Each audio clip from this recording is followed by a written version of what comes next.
What's 60 supposed to be? Like, what are you supposed to be doing at 60? You know? Thinking about retirement. Good one. Yes, you should be. Yeah. Again, the video will be in the description box. I'm willing to bet that most people know what they should be doing with their finances, even as it relates to retirement. I don't really think that's something that, well, we need to learn strategies and, money management. I think most people can confidently say, probably in their 20s, I knew it even in my 20s, okay, that you should save for retirement. That's a discussion that should happen very early in life. In many ways, Anita Shindak has had a rich, rewarding life, except when it comes to money, and especially her retirement plan. I don't have one. I gotta hand it to her. She can just say it. She can just say, I don't have a retirement plan. Okay, I have to applaud her on that because as you'll see during this video, everything else seems to pretty much go wrong, but she can admit she doesn't have one. As I said in the opening, this was my scared straight video. And you'll notice the laughter and kind of the chuckle and kind of the, oh, well, I don't have one. Does that kind of remind you of anything? Perhaps some student loan debt? Oh, yeah, I know I've got student loan debt. Yeah, I know I have it, but, think about it. In my opinion, there is a lot of connection between student loan debt, retirement debt, credit card debt, and the ability or inability to acknowledge them. Debt is debt, and I've said it before on this channel. It really doesn't matter what type of debt it is. Debt is debt. And she just admits she has no retirement plan. It's just the truth. Did you ever have one? When we were younger, we thought, we'd be putting money away for retirement, but it never happened. Yeah. I remember being told in my 20s it was important to save for retirement. I remember that very well. And I believe that I actually, when I first started working in Salem, I did have a little, I think it was a 401k, I'm almost positive it was, a little 401k, and I was only at like 25, 26, and I eventually cashed it out like 4 years later. And it's because when we're young, we really don't see the long-term benefit or value of being vested in a company. If I had to do it over again without getting too off topic on here, but it is about retirement. I left the newspaper that I was working for in Salem 1 year before I became vested.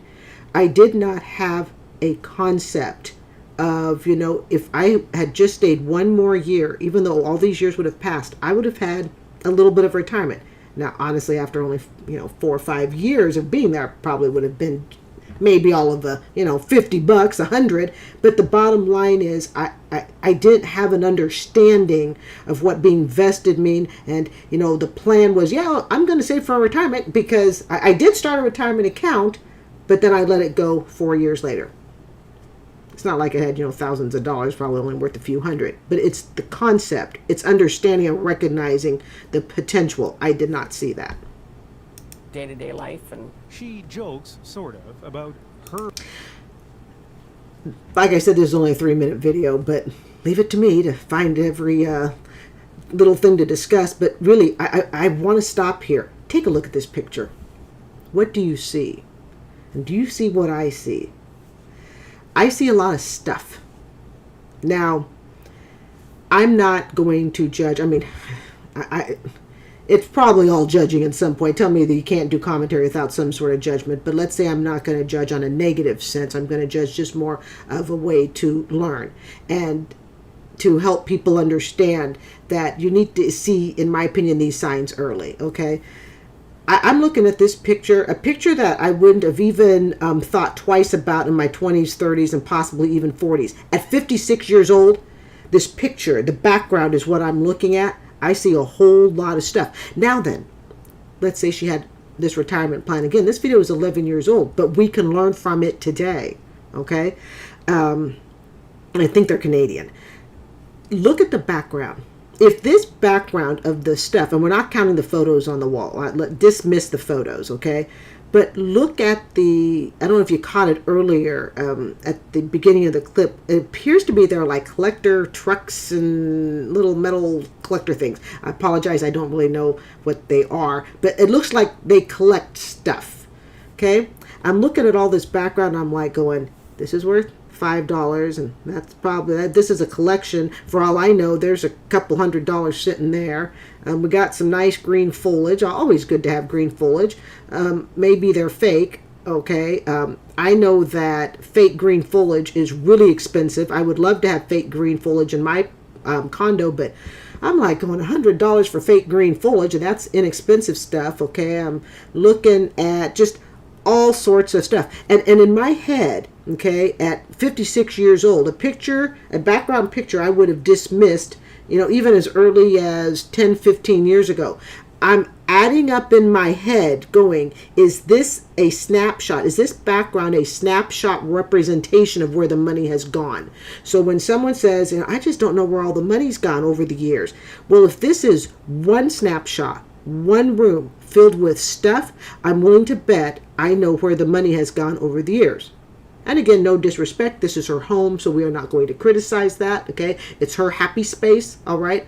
I'm sure somebody could come into my happy space and look and go, okay, you just bought this, coffee table, for $800, and you bought this and this. But the difference is, and this is really important in my opinion, the difference is I have a plan, and hopefully the difference is you have a plan. But when you don't have a plan, all I'm doing is in my head, I'm mathematically adding up and going, wow, that's a lot of stuff. For someone who has absolutely no retirement planned out.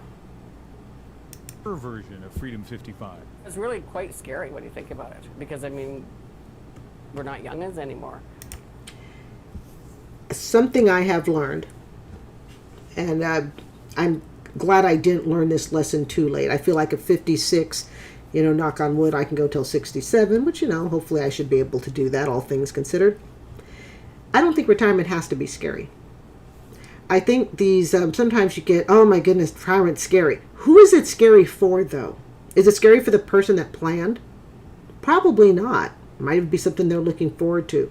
And I don't think retirement even has to be based on, how much money you made. Like you have to be wealthy. No. Okay? I don't think that retirement has to be scary so long as you can face your fears, face your debt, whatever they are, student loan debt, credit card debt, vehicle debt, whatever the debts are, okay? We convince ourselves that it has to be scary because we don't want to look at the debt.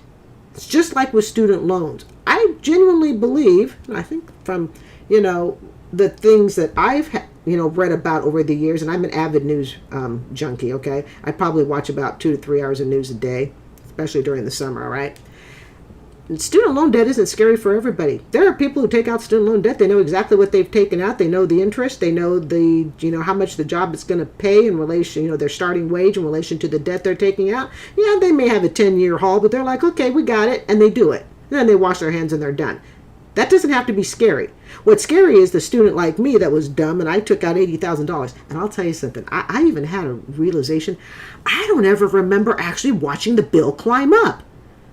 I literally do not recall, and it's not because it's been 20 years. I don't ever recall going, oh, the bill's at 30,000, 40,000, 50,000, 60, 70, 80. It was just like one day I said, I'm going to go to school, go get a couple of master degrees, got a couple of master degrees, and then here's your $80,000, $85,000 student loan debt. Something to think about. That's scary. She should be scared. But retirement, if you plan, does not have to be scary. I'm convinced of that.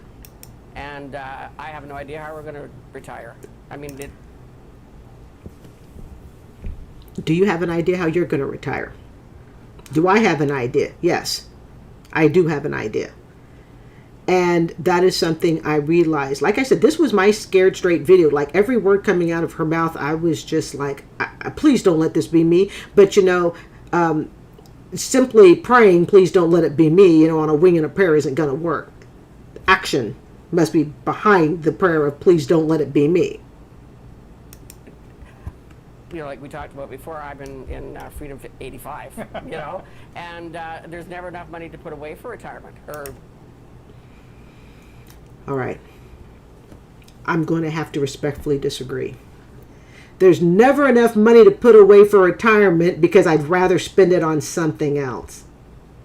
There's never enough money to put away for retirement because I really don't like to sit and make a budget.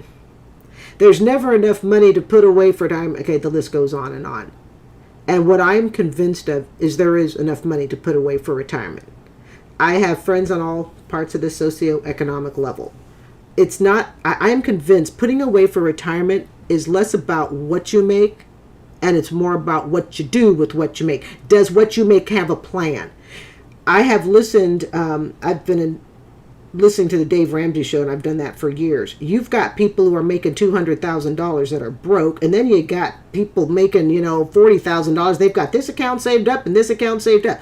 I am convinced it is not about the money you make as much and to a greater extent than it is, do you have a plan?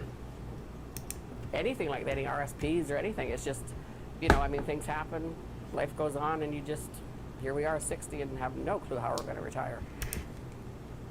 Probably one of my favorite lines. Let that sink in. Life just goes on. Yeah, it does. And it can either go on with you making a plan or you making no plan and just living day to day. Let that sink in. We have no plan. 60 just showed up. I've literally talked to people before that have said that they didn't think they need to save for retirement because they might be passed away by then. Okay. Or they don't need to save for retirement. Literally, these are conversations I've had. They don't need to save for retirement because basically, if they're not going to be passed away, they're going to be too old to do anything. So why, they'd rather spend the money now. Here's my rule. If I live longer than I think I'm going to live, I want to make sure I'm, comfortably taken care of to the best of my ability. And if I do pass away before I'm able to save it, I hope it goes to my family. And I can live with that too. I don't have to spend it. While Shindak keeps up to date writing her journal, she's nowhere near as diligent with her finances. Why? Why would a person choose to be more concerned about writing what they've done for the day? And looks like she's got a nice big table. She sit down writing out her daily journal, but not take the time to write out the retirement idea. Is it perhaps because there's a fear? There's a fear because she's nearing 60. There's a fear that it's too late. Now, it's my belief that changing your ways is never too late. However, and I've said this in earlier videos, I do believe, if we want to be completely honest, I do believe it can be too late to reach the level of retirement comfort that you would like. So you can be, she could right now, she and her husband could, looking at the size of their house and stuff, I don't know the exact, square footage and all that, but just what I see, could they downsize that?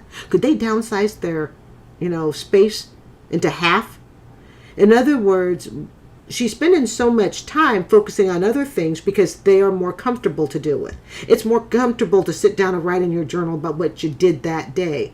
And it's it's more uncomfortable to sit and she has to face that, what did she not do that day? Sometimes what you did not do that day is what needs to be paid attention to. Over the decades, she and her husband have piled up credit card debt. And once you get behind and stuff, it's so tough to get. And let's just add up to the credit card debt. Now today we've got a lot of people in student loan debt over, 1 point something trillion in student loan debt. Credit card debt. I became debt free not too long ago, but I'd been working on it for a few years, okay? And I can tell you that the 3 greatest things that kept me from being debt free, okay, or the 3 greatest things that helped me become debt free. 1, got rid of all my credit card debt. 2, had my student loan dismissed. I don't care if you pay it off, if it's forgiven, whatever, okay? And the 3rd thing was to make sure that my little condo, my little 840 square foot condo, was also paid off. Those three things have been game changers financially. Going into retirement with credit card debt and no retirement plan. What is it they say? If failure to plan is a plan to fail, something like that. That's something else I'd like to say to the young people. Don't use credit cards. At all? At all. Maybe for emergencies. I've used credit cards for emergencies, but I used it with a plan. Okay? Here she has no plan, so in her case, I would say she's probably better off not using the credit card. And I want you to notice throughout this video, there's a laughter that she has. It is that uncomfortable laughter. People who are in tune with their debt, they're at one and they're at Zen, okay, in their debt, we don't need to laugh. We don't, because we're too busy focusing. If you find that you're kind of laughing it off, you're laughing off your student loan debt, you're laughing off your credit card debt, ask yourself why you're laughing. Because something I've come to discover is it is no laughing matter. And I think she knows that. I'm sure it's no nerves and uncomfortableness, okay? I mean, it's hard to go on camera and divulge your financial information like this. So I have to commend her for being able to do this. But when you find that you cannot just have a discussion about your debt and that discussion turns into constant laughter and chuckle, that to me is kind of a sign that maybe you need to face that debt. Not that you need to face it more seriously. I mean, you clearly know about it. But it's a sign that you are not at peace in recognizing the debt and what needs to be done. That there might be kind of that denial laughter. That's what I kind of call it. It's the denial laughter. It's like, ha ha ha, yes, I know I'm carrying $75,000 in student loan bills. Okay? As more Canadians reach what they thought would be their retirement age, many of them are realizing they're in trouble. We've actually seen a huge growth in the number of people who are in their 50s, 60s, 70s, and surprisingly, even early 80s who come to us with financial difficulties. So more seniors are still working. Now, let me say this. I would be happy to work in education pretty much till I drop dead because I absolutely love the field of education. However, with that said, I don't want to be forced to work past, 67, 68. I don't want to be forced to work because I failed to save for retirement. I want to be able to go, I'd like to work, 3-4 days a week, maybe work as a substitute, maybe work at the district office, whatever. I want to be able to voluntarily scale down my work as choice. Okay, I don't want to be forced to go to work because you will get people and they'll be like, oh, I'm going to work just for forever and ever. Okay, after you've had your hip surgery, your back surgery, in my case, 2 knee surgeries with 2 knee replacements probably coming up in the near futures. Hopefully not too soon, but it's a reality. Okay, I don't want to be forced to work. John Horspool retired officially from his career in construction last year. Now 65, he has his Canada pension and a small RRSP. But as you can see, he's still on the job. I didn't have as much put away as I should have put away. I didn't think you needed it back 20 years ago. Young people, this is why the adults in the room are trying to tell you to start putting away stuff now. Even just a few pennies. I look at, even at 56, at all the unexpected cash and stuff that I came through. Holy cow. I'm grateful that I've got 12 years to sort this whole thing out. I'm grateful that I have a teacher pension. I'm grateful I will have full Social Security. But man, I think to myself at times, I came so close to missing the 8 ball on this. Okay, I came so close. And I think to myself, I'm fortunate. I've got 12 years, okay? I have 12 years still that I can fix all this. And I still have time. And I'm using it very wisely. But, man, I think to myself, even a 5-year loss, let's say I didn't get my act together, I was like, 61, 62. Now I'm really cutting down on time. So I know I'll be okay. But, young people, the time goes so fast. Wish I had, no. So if you weren't working, what would your financial situation be? Not too good. But Horspool says he's not worried about when he really does have to stop working. Yeah, I've got enough that'll keep me going. I won't be living as lavish as I do right now, but I'll still be living good. And let's talk about lavish living. I've got to be honest, I don't really follow the retirement videos that say you've got to travel and you have to be able to join an expensive golf club and all of this stuff, okay? I don't really, I don't think that has to be a part of your retirement plan. I never traveled much before I retired, so why when I retire do I all of a sudden need a $10,000 a year travel budget? I'm very happy. I'm kind of a homebody, you know, I'm a Cancer, right?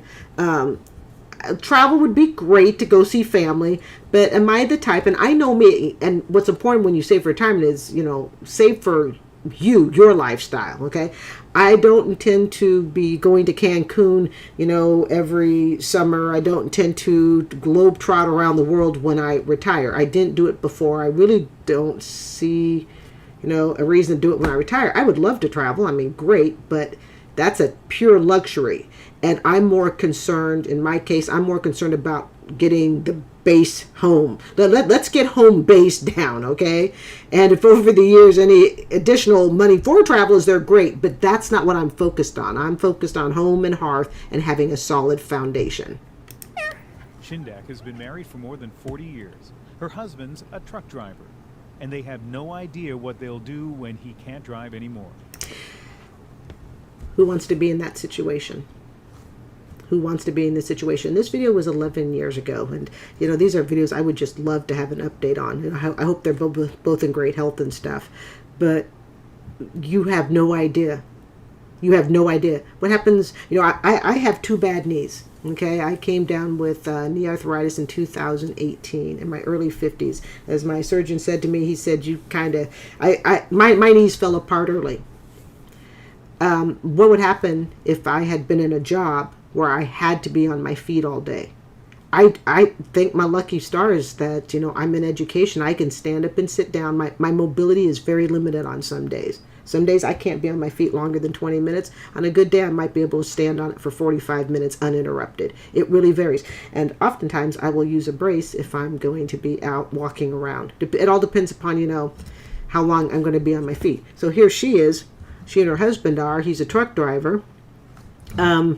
With no idea what they're going to do when he quits. What happens if he has to all of a sudden quit because he unfortunately has a major medical condition? Or what happens if he's in a major accident?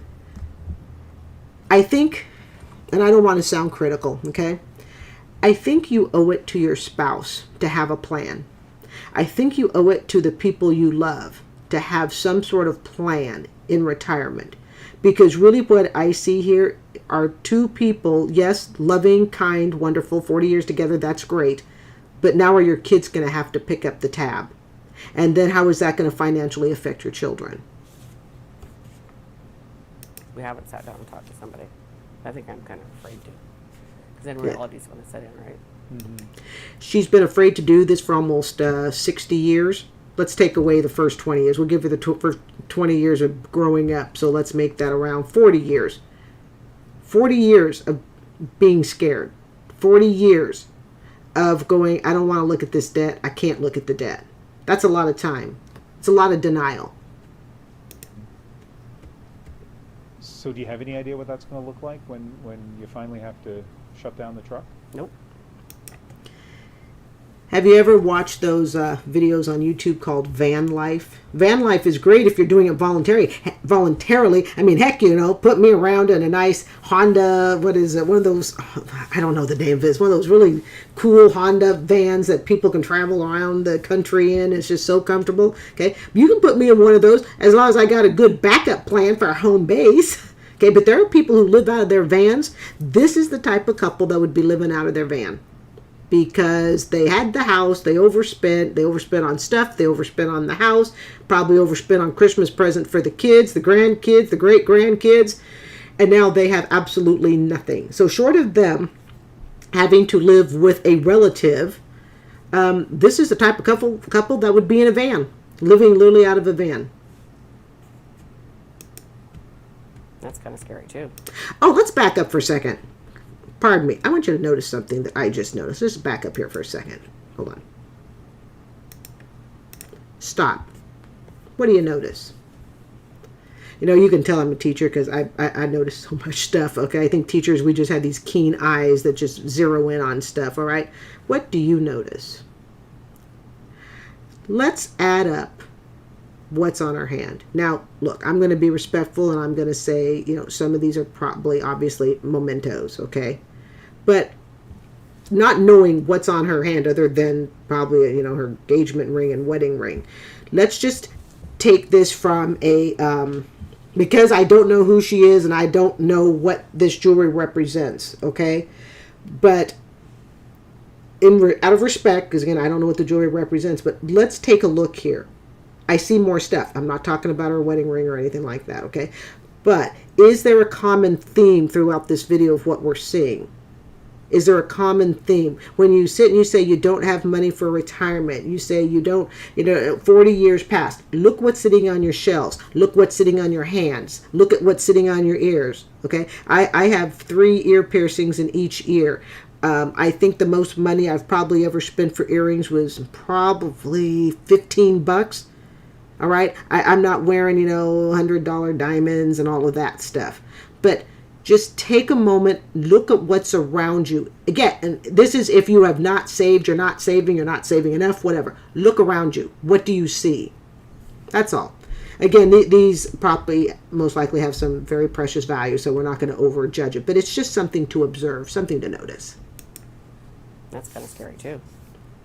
It's quite common to hear that I just don't want to deal with this right now. Well, you have to. Scott Hanna says, if I had not started dealing with it, I would say probably about, 4 or 5 years ago is when I really decided that I needed to turn my finances around.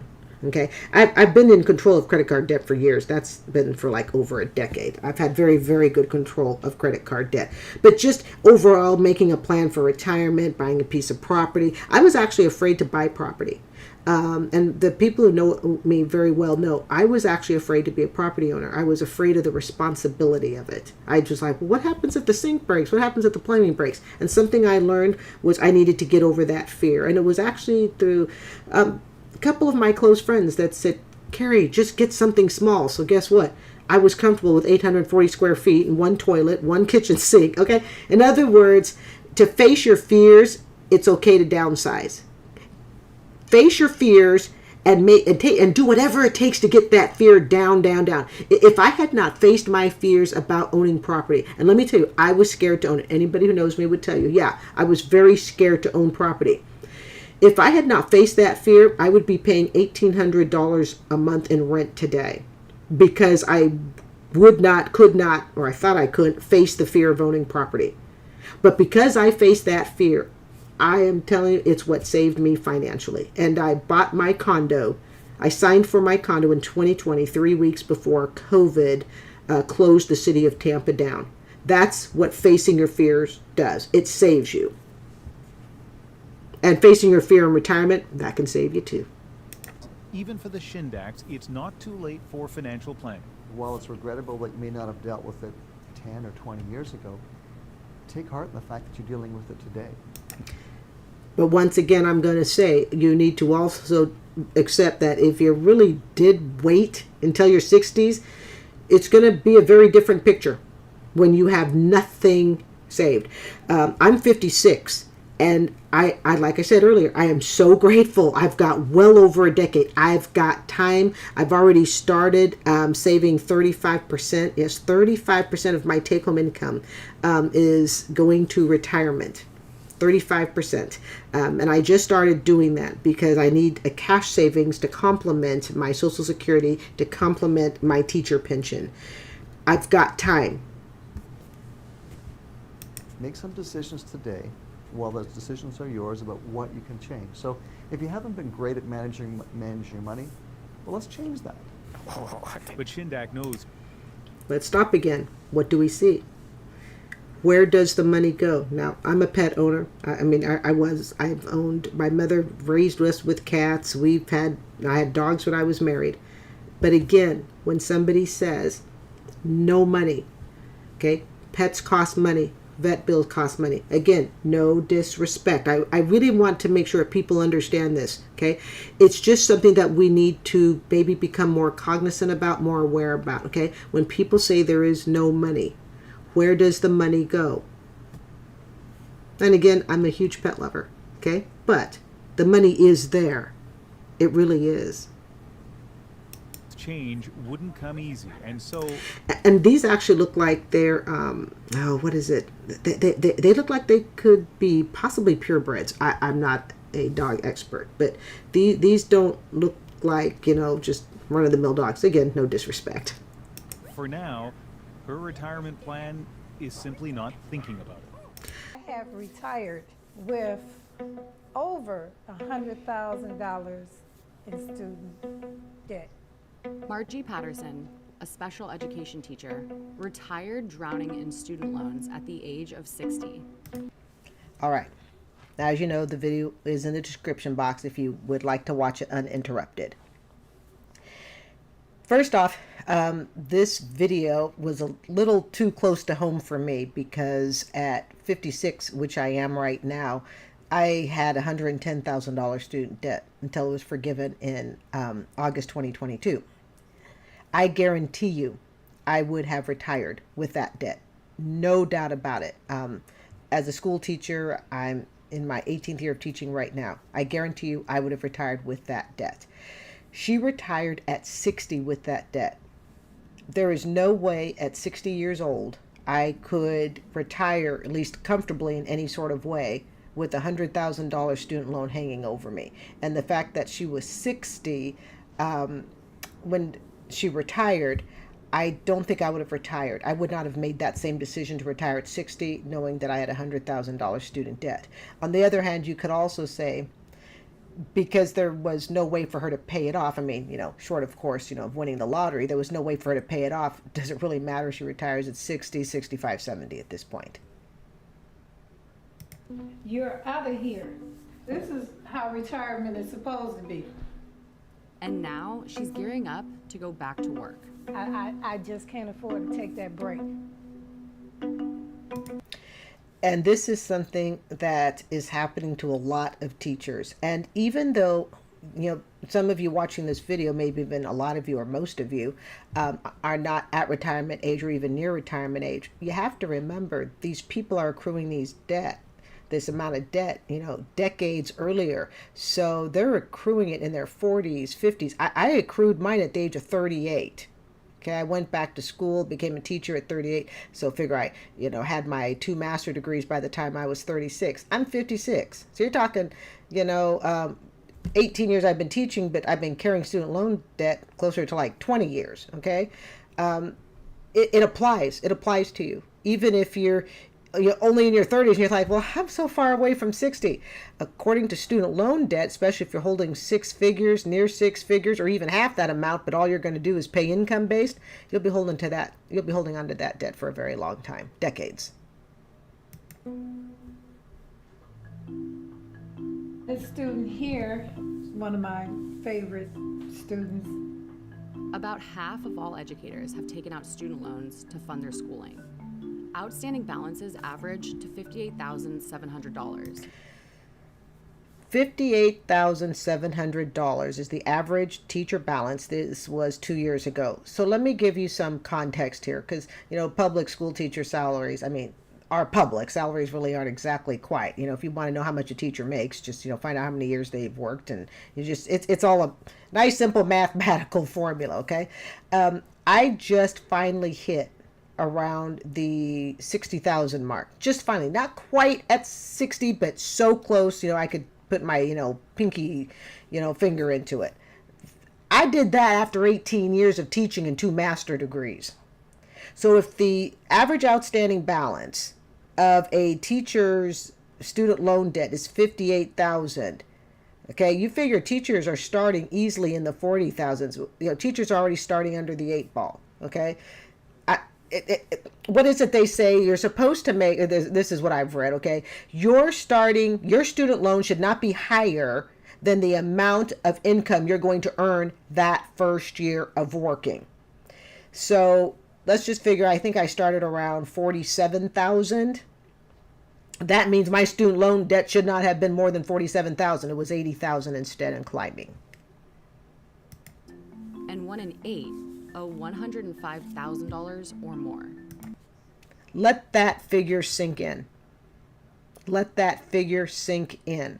And I can guarantee, well, I can't guarantee, but I can pretty much assure you their bill didn't necessarily start at 105. So when you hear 1 in 8 teachers owes 105,000, my bill started at 84,000 respectively, 84, 85,000. It grew to 110,000 over the 18 years that I had it. And when I came to realize there's no way I can pay this off. No way I can pay it off. And people can say, well, just live cheaper, live cheaper. I could live in my car and I still could not pay it off. There comes, it's a numbers thing. There just comes a mathematical number thing where you just aren't making enough. And if you think about it, that's why loan forgiveness exists. That's the reality for Margie. I think I was, about 38, 39. And I went back to school for my master's in special education. Pause. I got my master's degree in teaching when I was 38. I am telling you, this could have been me. This could have been me. And she looks beautiful for her age. I mean, just gorgeous. So yeah, it definitely could have been me. I got my master's degree at 38. Okay, actually, yeah, because that was the same year I started teaching. All right, 38. This could have been me. This is so many people. And our intentions and our hearts are in the right spot. We're going to pay it off. And I didn't have the money on hand to pay for my master's degree, so I started taking out loans then. She took out about $80,000 to fund her education. And what did I tell you? What did I tell you my loan was? About 85,000. All right. And has been making monthly payments for most of her 23-year career in teaching. I'm in 18 years. She's 5 years ahead of me in teaching, respectively. Okay. So she's made all these payments over 23 years. Has her debt gone down any? No. Why has it not gone down? Because she couldn't make enough to reach into the principal. She could not make enough. And keep in mind when we'll get into it later. We'll talk about down the road here. Hold on. Still, the balance grew and stood at over $100,000 when she retired. There's a couple of reasons that come together to make student debt so common among teachers. The first reason is that in order to increase your pay, you need to have a graduate degree. That is the thought that I went into also when I became a teacher. Okay, but it wasn't, and I think really good teachers, people who really love the job. I'm a third generation teacher.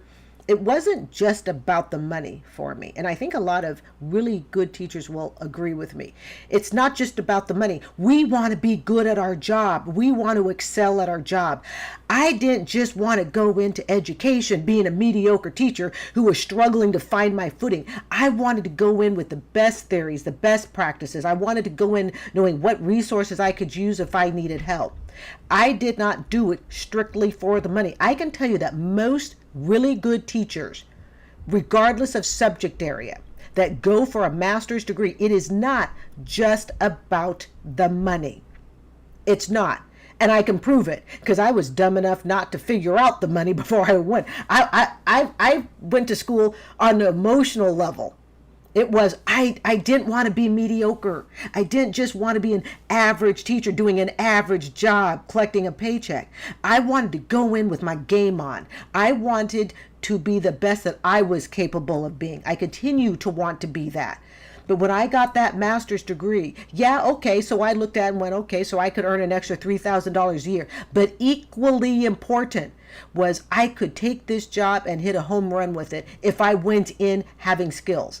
Because even though I already had one master's, it wasn't in education. And I didn't want to be floundering like a fish, trying to make my way through, the teaching world. Even though I was a third generation teacher, I knew that young lives were at stake. I knew that the information that I knew and how good I could present it was going to change students' lives. I wanted to change it in the right direction. And really, I wanted partly for me was to get a master's degree because I wanted to be the teacher that I would want to have. What type of teacher would I want? And this is why so many teachers are in debt. It is not strictly about the dollar bill. It's about the desire to know that, you know what, your child's future, the 9 months that they have with me might make or break them academically and confidence, self-esteem, what they know. That's what it's about. But unfortunately, we tend to put that heart, I think, on our sleeve. We wear it and we forget the number of math and what it's going to cost to do it. I hope that all makes sense. Sorry about that little rant there, but it had to be said. And I think if you're a dedicated teacher, you definitely know what I'm talking about. Second, tuitions have gone up for graduate programs even more notably than they've gone up for undergraduate programs. And a third layer is that when teachers borrow for a graduate degree, and what many people don't realize is that your graduate degree borrowing, it constitutes most student level borrowing. And so let me have him finish here. Hold on. Whenever we've heard the $1.7 trillion student loan debt balances, this is by and large paying for graduate degrees. And I do know that statistically a lot of graduate degree debt is also held by women, minorities, okay, more than it is even by men. I do believe I'm statistically correct on that. Here's the sad truth. We go into, and I say we're talking about teachers, but I think this can apply to any field. Any field with graduate. This is not just for teachers. Let's expand beyond that. Okay, this story is about a teacher, but this could just as easily, be a struggling, paramedic, a struggling nurse. We can expand it to other fields. Okay, so when I talk about it in terms of teaching, I don't want my audience to think that this just applies to teachers. We can expand it beyond that. But for the purposes of this video, we will go ahead and talk about in terms of teachers. What is sad is that to make more money, you have to get into more debt. But unlike other fields where I can get into more debt and be able to pay off that debt and make a profit above that, what do teachers do? We say, hey, we want to make more money, okay? And again, this is taking away the emotional end of it, okay? We're talking about the dollar bill, okay? The ledger, so to speak, okay? We need to make more money. We want to make more money. Most times because we need to, all right? So to make more money, it's, hey, go to school, get into more debt. But as I've mentioned in my earlier videos, guess what? I could do a part-time job working at a shoe store about, 10 hours a week, give up a day a week, and you can take home as much, if not more money than you would take per month getting a master's degree. I did a video on that. I'll see if I can remember to link that at the end. I figured out going back to school to get a master's degree. I actually did the math on it. Only came to, I think it came to something like $300 a month extra I needed. That's all I was going to get paid, making $3,000 extra a year minus what they would take away in taxes. Okay? It only came to like $300 a month, maybe 400 tops. You could do that doing a part-time retail fast food job. And guess what? You don't have to get stuck with a student loan. And when you don't want to do that fast food, part-time sales, retail, whatever, side gig job, you can quit and you owe nobody. But unfortunately here, we have to go take out a large loan so we can do what? Make more money. And the cycle continues. My degree here, my master's of arts. Earning a master's did help me earn more pay. Overall, $15,000 more on the pay scale. The thing. Okay, so yeah, it helps you earn more pay. But as I've said in earlier videos, that pay is, you have to think of it as when you take out a student loan, it is no different than taking an advance on a credit card. It is no different than going into AMSCOT and saying, hey, you know what, I need you to give me $80,000 or whatever the dollar figure is. I need you to give me, money for school, and I'm going to pay it back because the job promotion that I get or the new job I'm going to get is going to pay that off. student loans are no different. As far as I'm concerned, they probably shouldn't even call them student loans. They should just call it credit card debt to go to school. Is when you are in a contract with a district, once you reach that top step, that's it. I sat at that same pay for like 7 years. Hold my root beer. All right. I'm in my 18th year of teaching. The year, if everything goes right, okay, I have basically 12 years before I retire, assuming I do the full time with the district, which is my intention. Okay. But I am only about maybe $10,000 away from the top of the pay scale.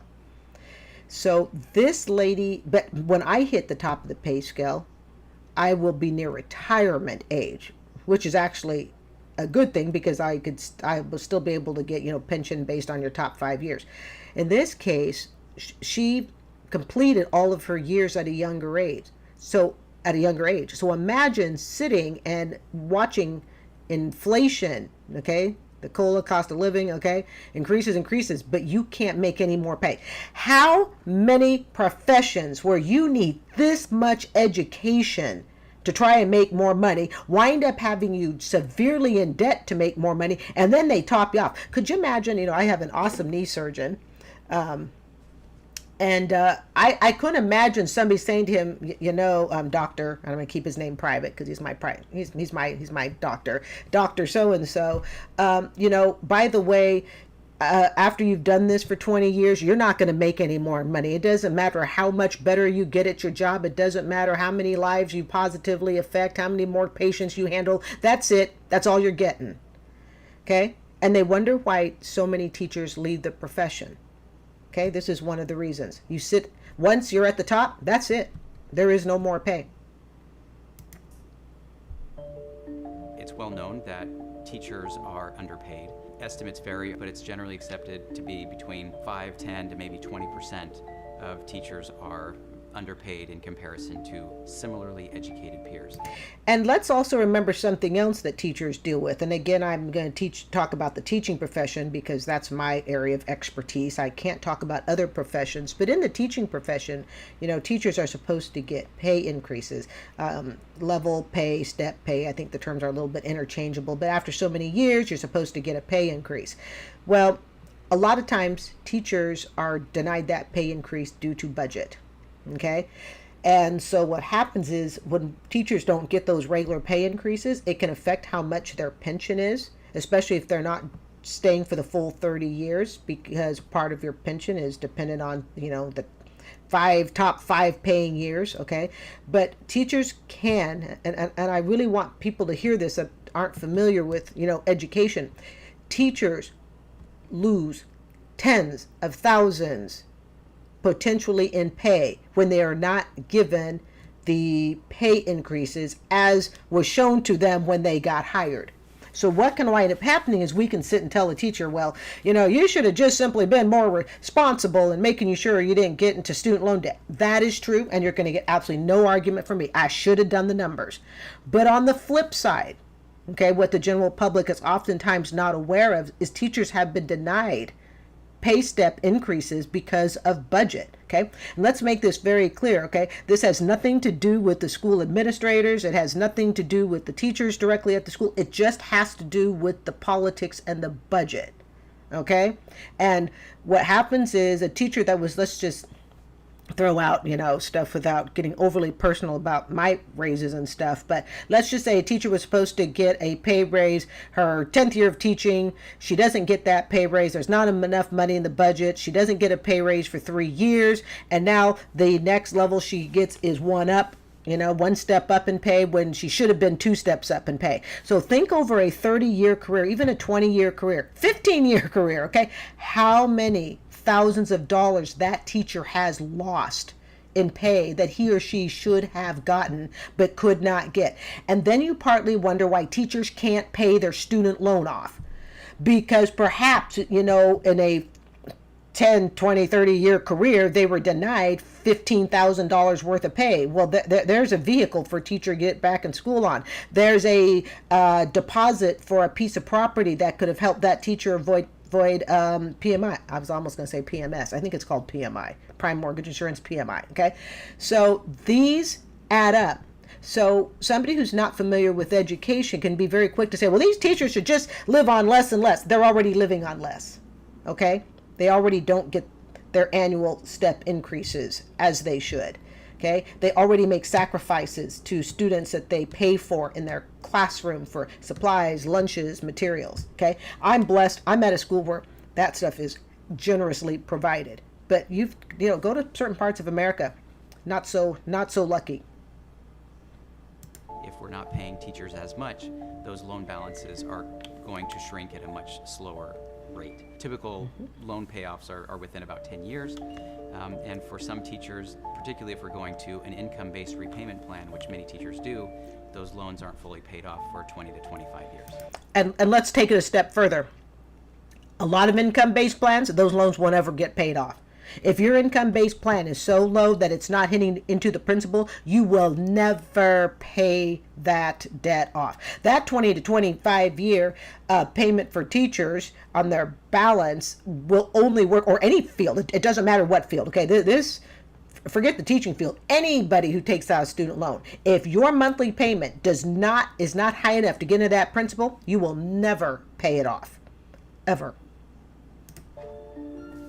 Honestly, I really thought that I was going to qualify for the teacher loan forgiveness program, because that there is like $17,500 a school year that can be wiped away if you work in a low-income community for 5 years straight, which I have did nothing but worked in a low-income community for 23 years.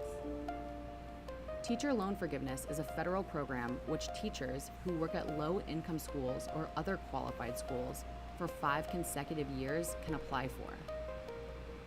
This is different, just for those who may not know. This is slightly different from the PSLF program. The PSLF program, Public Service Loan Forgiveness Program, didn't occur until 2006, 2007. I'm going to say closer to 2007 because I entered teaching in 2006 and it didn't exist. So about 2007, 2008, the early Obama administration, okay? And this was created by Congress. What Margie here is going through is before the PSLF program existed, there were also smaller programs, smaller forgiveness programs, and just like she said, if you worked for 5 years at a low-income school, they would contribute a certain amount towards your teacher debt. But I will say that PSLF blows this all out the window because PSLF will wipe out the whole thing after 10 years. Margie's application was denied. Here's the kicker. I covered all my bases, but just one stipulation. If you have any loan out prior to 1998, that disqualifies you for the program. And yes, it gets that technical, which is why 99% of the people, until they did the PSLF waiver, were getting their loans denied, okay? I will tell you that until the PSLF waiver came, and that was in, I believe, 2001, because mine was forgiven in 2022. It took about a year to forgive mine. I was denied almost a year's worth of payments towards my 120 credits. Why did they deny me? I paid the bill early. You were not allowed to pay your bill early. I was trying so hard to stay on top of it, and so I would make, for about 6 months, 12 months, I can't remember, it's been a while, okay? But I would pay the bill early. I got penalized and was told that did not count. You cannot pay the student loan bill early. This is how technical. It was basically anything they can do to say no, they were going to say no. that right there, I think is so unfair because all my student loans would be wiped out right now. Margie now plans on applying for Public Service Loan Forgiveness, or the PSLF program. This is a program as long as a person is working in public sector or nonprofit sector, then that person is eligible after 10 years of paying on an income-based repayment loan.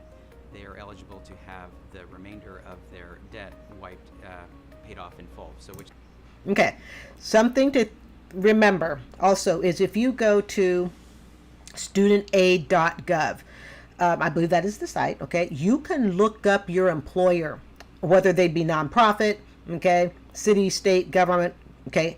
You can actually type in your employer's name and see if they appear on that list. If they appear on that list, congratulations, okay, they are PSLF qualified. If they do not appear on that list, all right, you have some steps you need to go through to make sure they weren't accidentally left off, or if they actually don't appear. This is especially true with nonprofit. By the way, if you are a teacher and you're kind of new with PSLF, you're going to want to look it up under your school district. Don't look it up under your school name. Teachers, you want to look it up under your school district, okay? But if you are nonprofit, this gets incredibly touchy with nonprofit. If you don't see the name of your nonprofit on that list, okay, you must do your due diligence. I hope I'm saying that correctly. Do your due diligence and make sure that they qualify. Or you could actually be with a nonprofit that doesn't qualify. it's actually a very generous program, at least in paper. Yes, at least on paper it is, because as you know, like I said earlier, 99% of the people were rejected. Now it has gotten better. It's gotten a lot better, okay? But the problem is that there's just so much technicality, and really a lot of the technicality is so you don't get the forgiveness, because, you know, who's going to make money off of you once your debt is cleared? But it's rife with problems. Teachers and firefighters say the program hasn't been forgiving at all, with a 99% rejection rate. In 2020, it was 94%. In order to qualify for the PSLF program, 120 payments need to be paid as a working teacher. Margie still has 92 of those required payments to go. This poor woman has served 23 years working in underprivileged communities. It's easy to write nasty notes and go, well, she should have known, yada, yada, yada. How many people want her job? How many people want to walk the footsteps she's walked down those halls that she's walked, that she's taught those kids that she has taught? How many people really want to do that? I don't think I'm cut for the schools that this woman is taught in. It's so easy to judge. My heart just breaks for her because, she served her time. She served her time, and now she's back at the beginning, because PSLF, you have to be active on the program. That's something else for those of you who are not familiar with PSLF.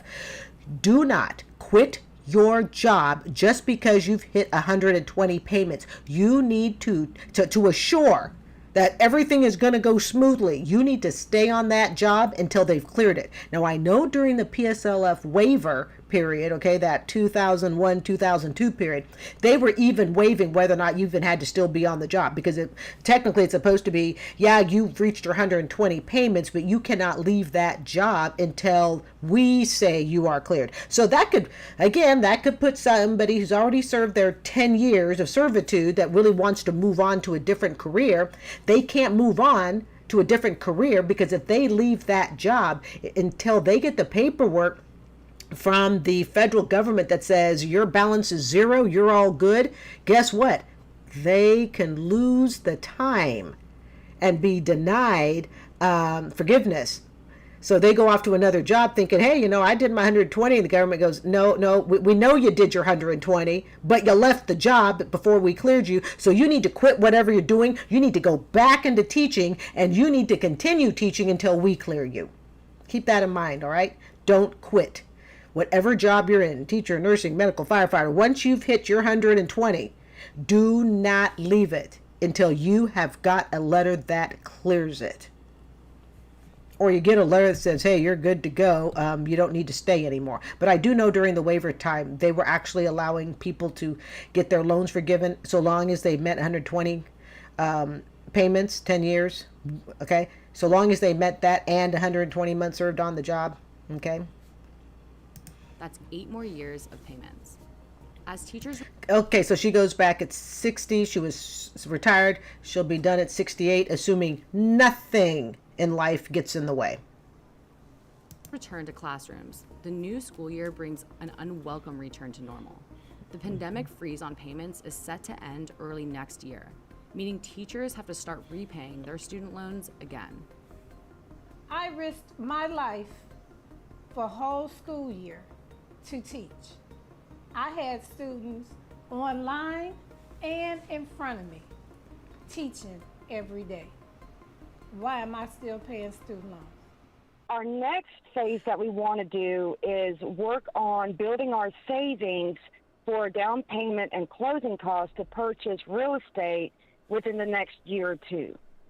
This year, we made two big decisions. Well, actually, we made two big purchases and one big decision. We're renters right now, and our rent was going up, and my husband and I decided, okay, let's go ahead and move into an RV. Well, I already had one that was paid off. I traded that in, and we purchased one, and so that's what we're doing right now is we have a brand new RV, and we pay space rent. So that's our housing. I'm going to be honest, people, I've never understood getting an RV as your main form of housing. What do you do when the RV breaks? Where you have to rent the space for the RV. So even if you park it somewhere, now you're at the mercy of the rental space. I don't know enough about RVs to be totally judgmental against them. I just know enough to know that I would not want one, and I would not want my parents in one if that was their permanent form of housing. Unless, of course, they're sitting on a plot of land somewhere that they own, and then they want to live in an RV away. I just always wonder if being in an RV is really less expensive than brick and mortar housing. Then my truck, which was his truck is paid off, my truck is paid off. Wait, so we got an RV and two trucks. You can only drive one at a time, if I'm correct, unless you use the truck to pull the RV? But my truck ended up needing like $15,000 in maintenance and repairs in the last year and a half. Which means the truck has been neglected. Oh, my goodness. If your truck needs $15,000 in repairs, you had to have neglected the truck. I mean, even looking at truck repairs, okay? And I've had a ridiculously priced SUV. Well, the SUV itself wasn't ridiculously priced. It was about 10 grand. But dang, if that thing just didn't need constant maintenance. But a $15,000 truck repair says parts of, I mean, I could be wrong. I'm not a truck owner, but man, that seems like a lot for one visit unless it was, like I said, a negligent maintenance over time. Just to turn right around, have another $1,500 repair, and we said, forget that. We need an upgrade truck for the RV anyway. Gee, the fan. I'm not even at the gym yet, and I'm already feeling like I'm lifting my 200 pounds. Oh, don't anybody convince you that 56-year-old cannot lift a couple hundred. She can. I don't lift 200 too much, especially with my knees. Had to be gentle with that. Okay. So they were on this great journey of debt freedom or whatever it is, all right? No rent, yada, yada. Okay. They bought an RV. They had a truck. They clearly neglected the truck. And they said, well, I'm telling you, they neglected the truck. Since we've neglected the truck, instead of repairing the truck that we've neglected, we need to just get a bigger, more expensive truck. So now they have a new RV and a new truck. And this is easier than just continuing to rent? Or actually putting money down on, say, a little modest condo or something? I don't think they've learned some lessons yet. And the title is, We Can't Help You If You Don't Want Help. See, this is why, like when Rachel was saying, oh, congratulations. I'm like, let's hold off on that congratulations. Let's hold off. And so we went ahead and made a purchase for a truck to pull the RV. How much did you spend? We owe $56,623 on it right now. Jeez, stupid.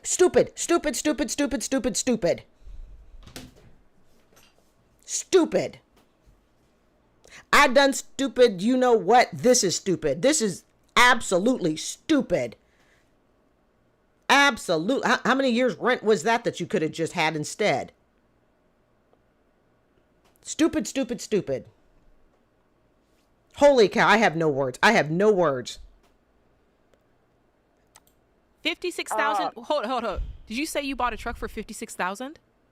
Yes, it's a 2021 F-250 diesel for 58,000. Stupid. Jade, I'm gonna be really disappointed in you if you don't say something like, this was stupid, this was foolish, okay? I'd like Ramsey to be here.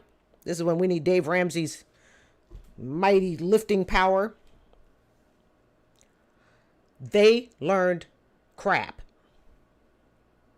They are still children. You know, I'm listening to their age. I'm listening to you know, her voice and their age. It sounds like they've shown property by this point. Okay, that they sound like grandparents. I mean, I'm just going by, you know, what sound is. And, you know, I know some people sound older, but let's go with, you know, it is commentary on what I'm thinking.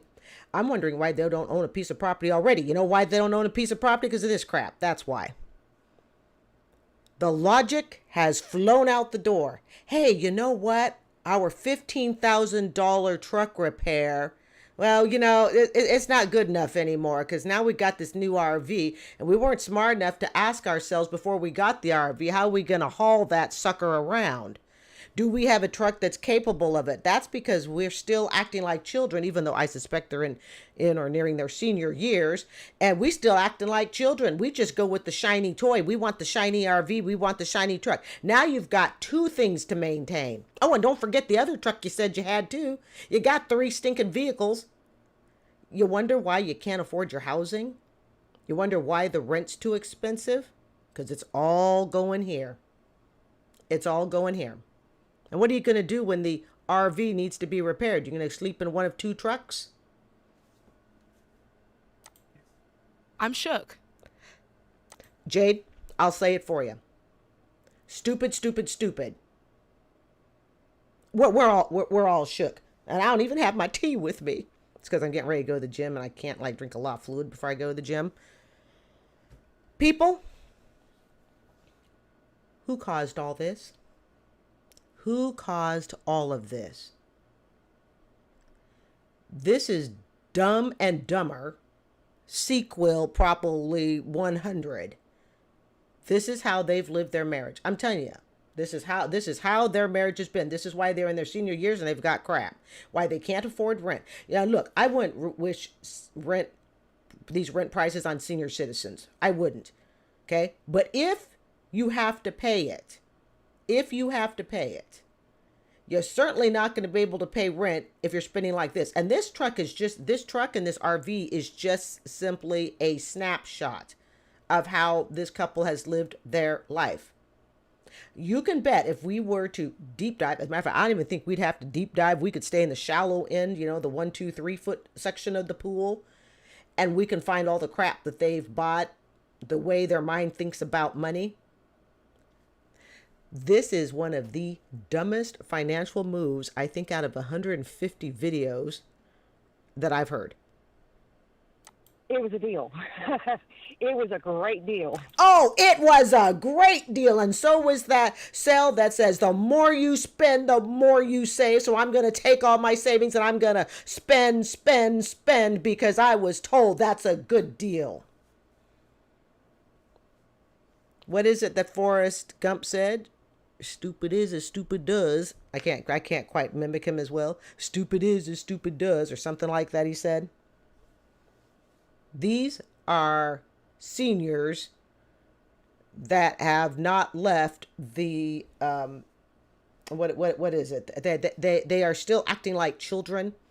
They are thinking with their emotions. And you heard her say it. It was a great deal.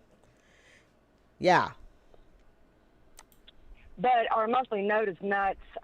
We've already done that with our budget and all. So. And Kristen, I'm going to just ask the assumption. It's on payments. Of course it's on payments.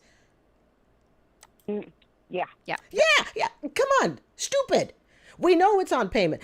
And of course, I understand the lovely Rachel Cruz. Lovely Rachel Cruz had to ask it because even though Jade knows it, Rachel knows it, and I know it, we still have to hear it from them because maybe somewhere along the line they would say, oh, no, the truck was paid off. Then we'd be like, okay, backpedal. But we knew damn well that wasn't the case. We knew that. I'm telling you, out of 150 videos, I haven't counted them, but I know it's around there. This is one of the dumbest things I've ever heard. You know, we try on this channel, just looking at my past history, I like to try and be kind and sensitive and nice, all right? You know, we all make our mistakes. I've made mine. But sometimes, you guys, I can look at my actions, I can go, stupid. That was really dumb to go shopping at Fred Meyer's, which is It's kind of like our Target of the Northwest. That was really dumb, stupid, Carrie, for you to go shopping at Fred Meyer's the day before you got your paycheck, when the money wasn't even in your account yet. So now you have to go run around like a chicken with your head cut off the next day, try to figure out how to keep from bouncing the check. Go to the grocery store, write a check for over the amount. This is when checks were actually written, okay? Because you knew you're going to be $20 short, so you go buy a pack of gum at the grocery store and you write a check for over $20, and you take that, you run that to the bank, get deposited. Yeah, stupid. This is stupid also. The payment is $946 and some change. $946 a month. Are you kidding me? And you say you can't afford rent? Wow. Guys, there isn't enough lip gloss sitting at my desk to put any shine on this. Yeah, this is my lip gloss. This is like, I like lip gloss. There isn't enough lip gloss, lipstick, matte lip gloss to put any shine on this. Nearly $1,000. Guys, we're gonna play that back again because I was so busy saying stupid. We're just gonna rewind so we can hear it. Yes, I know. And of course, you can always watch it in the description box uninterrupted. But you ought to be as upset about this as I am, people. I'm just to backtrack it for about 30 seconds. Yes, it's a 2021 F-250 diesel for $58,000. I'm shook. It was a deal. It was a great deal. But our monthly note is nuts. We've already done that with our budget and all. So. And Kristen, I'm going to just ask the assumption it's on payments. Yeah. Yeah. The payment is $946 and some change. Woo! And we had to. Yeah, it's nuts.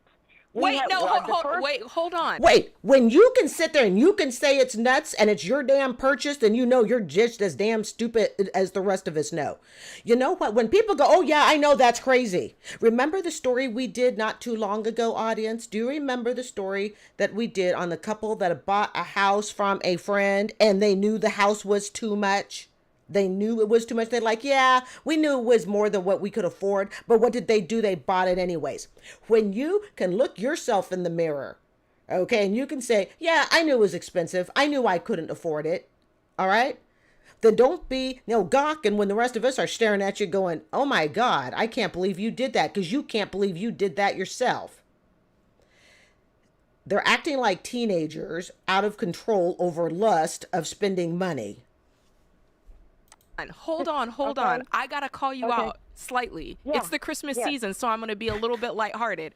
First, you said no. When it comes to money, we ain't lighthearted. We get to the truth. I wouldn't be debt free today if I was sitting and going, well, I gotta be lighthearted. No, Jade, you lay it on, girl. Was a great deal. Then you just now turn around and said it's nuts. And just for the record, the payment, it is nuts. It is. Y'all just are about to pay off all this credit card debt. You had 2 paid for trucks. I'm just spelling this out for you. Well, here's the thing is, we what she's trying to do, not Jade, but the caller. What the caller is trying to do, I suspect that I know now why the caller is calling in. This is just my suspicion, okay? The caller knows this is stupid. She does. The caller knows. All right? I think she's trying to get validation. And I sure as hell hope Jade and Rachel don't give it to her. Okay, this is kind of what I'm suspecting. It's like the caller is aware that they have really screwed up financially. Oh yeah, she's aware. She told us. I know this is nuts. I know it's crazy, whatever, okay? And now I think she's trying to get validation from Jade and Rachel to basically go, well, yeah, it's crazy, but hey, girl, do your thing. No, you can't afford rent, you said. But yet you can afford nearly $1,000 a month for this stupid truck. You can afford to payments on an RV. You can afford to insure and gas 3 stinking vehicles. You can afford to maintain 3 vehicles. And that doesn't even count your cell phone, your food, and everything else. Thought about this. We went through the budget. We did the budget on the net income, not gross, and how we could afford all of that. And yet you can't afford an apartment, a place to kick your feet up. What are you going to do when the RV's broke? Now you're going to go for a motel? And so we have it all in the budget, and everything together with the truck, the RV, and the space rent, we're at about $2,100. And that space rent can go up anytime. That space rent can say, we're going to double it. We're going to triple it. That space rent can say, you know what? We've sold the space to a company, and that company could come in and kick you out. They can sell that space rent to another company, and that company could say, we're taking everybody's fees and we're doubling it. There isn't a whole lot of thoughts going on here. I bet they got a dog on the front seat too, probably a Chihuahua.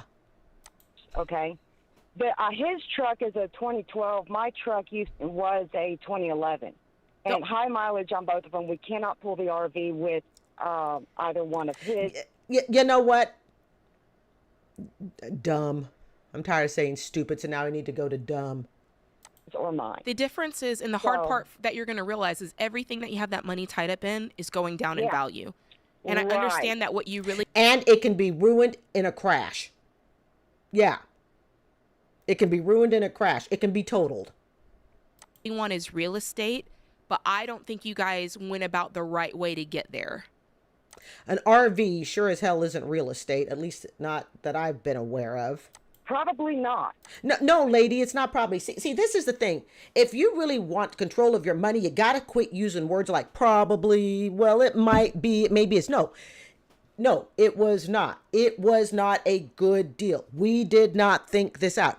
You know, you need to make statements, not question facts. You need to make statements. See, by saying things like, well, it probably wasn't, leaves her room to say, what? It probably was okay. Right? Well, I probably overspent. No, you either overspent or you did not. Well, I sort of stayed in budget. No, you either stayed in budget or you did not. You can't have it both ways when it comes to managing your money. Either that move was a good move or it was a bad move. To me, there is very little half and half when it comes to money. You either overspent or you did not. You stayed in budget or you did not.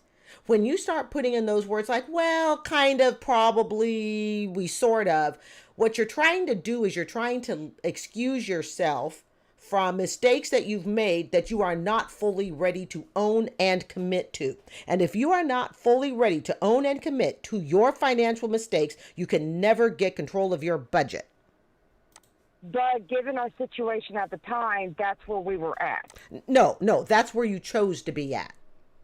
You chose to be there. You weren't actually at there. You were nowhere near this fiasco. Not even close. You were renting a place. You had 2 trucks. You were nowhere near, oh, gee, I think we're going to go out and dump some money for an RV. And then I think we need to get a 2022, whatever it was, truck so we can go pull the RV at $55,000. By the way, that truck is half the purchase cost of my condo behind me. Right? Okay, so how much can you... She's trying so hard to come up with excuses to justify this. Oh, she's trying. And you can tell she's trying because everything that comes out of her mouth is something that justifies the purchase. This tells you they are not ready to really be responsible with their money. And we don't know what the other aspect of their life is. You know, they eat beans and rice every day as they drive around in this truck. Sounds like it. Let's just... real quick, Kristen, how much could you sell the truck for today? The 21 or the 2011? 21, the $56,000. The 21, it would have to be $56,600. Okay, so right around there. How much could you sell RV? How much could you sell the RV for? Right now, it's sitting at 43, so payoff would probably be around 44, 45. Okay, so you do realize your truck costs more than where you guys live. I'm going to be nice and not say it. I was going to say dumb blank, but you got me on. You know what I'm thinking. Right. Okay. Right. She says that, so come. It's like, right. Yeah. I'm aware that the truck costs more than where we live. Oh, yes, right. It's as delusional as the woman who, I'm telling you, you have not seen this video the other day. I will even link it at the end. I thought it was so good. It's the lady who owes $150,000 to the IRS. And she literally has the nerve to say on the phone call, she literally has the nerve to go, well, we don't have much debt. Meanwhile, she totally dismisses the $150,000 lien on the house. You see, when people are not ready to own up to their debt, they only see what they want to see. Let me repeat that. When we are not ready to own up to our debt, our financial irresponsibilities, our bad decisions that we've made, we only see what we want to see. So what she sees in her head, what this caller sees in her head is she has this RV and the RV needs to have something pull it. It doesn't matter what it takes, but we need something to pull this RV. I'm willing to bet it never even crossed her mind, or if it did, she only sees what she wants to see. Her stinking truck is more money than the house that they're pulling. I mean, come on, people. It's like the lady with the IRS bill. Okay, 150 grand, but yet has the nerve to say in the call, oh, well, fortunately, I'm paraphrasing, okay? Fortunately, we don't have that much debt. And I'm thinking, lady, you're sitting on a $150,000 IRS bill. You got a $45,000 student loan. I think she owes 10 grand to somebody else. They're sitting on nearly $250,000 worth of debt. But in her mind, because she can't see the lien on the house, it's just this invisible lien, which, by the way, keeps growing and growing, because she can't see the lien, but she can see the student loan. She can see the personal loan. To her, it's only about $50,000 in debt. I'll link that video at the end. Well worth watching. And I've heard the commentator is just fabulous. So there's just parts of this formula, Kristen, I need you to see is not the wisest choice. And I need you to say, wow, we should not have done this. Because Rachel, you need to be more blunt and say, what's her name? Kristen, that was one of the dumbest things we've heard so far at the end of 2023. Renting is not throwing your money away. What you guys did is you chose to take on more debt by getting an RV, and then you chose to have to go deeper into debt to be able to move the RV. So you just dug yourself into a deeper hole. And they have to rent land to park the damn RV on. Thinking, you know, it was the wisest, smartest thing to do at that point. But No. I disagree. I think they knew it wasn't the wisest or smartest thing to do. They wanted to go with what they thought was fun and exciting. That's what I think. I think they knew. Okay, you don't get to this age in life and tell me you're totally stupid on money. I mean, totally this stupid on money? I don't buy it. I think they knew it wasn't the wisest, smartest thing to do. Because let's get real here, folks. Why did they call into the show then? If they'd be happy driving down the RV and getting ready to park it at their next lot, and they knew that this was totally comfortable, I'm going to be honest. I did not have to call into the Dave Ramsey show, as much as I absolutely love this program. Okay, I've been listening to it for years, all right? I did not have to call into Dave Ramsey and explain how I got myself out of debt, even though it broke every rule he would have ever said to do. Why did I not have to call to Dave Ramsey? And I didn't have to say, Dave, I decided that when I got a inheritance from my parents that I was going to go ahead and purchase a condo, even though I know you say, don't purchase property when you have student loans. But I went ahead and purchased it anyways, Dave, because I believe in public service loan forgiveness, even though I know Dave doesn't believe in that. And then I went ahead and I cashed out my entire savings account, Dave, so I could knock out the first year's mortgage on my mortgage payment. I was able to knock out the entire first year's mortgage on the first payment. So I wouldn't have to, watch my savings account whittle down to interest payments. And then, Dave, I went ahead and I used a credit card, and I allowed that to be my emergency fund, so to speak, for the next 3 years. And I did have one emergency. I had to stick it on the credit card, but don't worry, Dave, it was at 0% interest because I have really good credit. Now, true story, but as of about 2 days ago, my credit score sits at 812. Literally 2 days ago. Okay? Why did I not have to call into Dave Ramsey to tell him that? Because I was confident in my decision. I was confident in, and Dave, I lease a car because I absolutely freaking love leasing a car.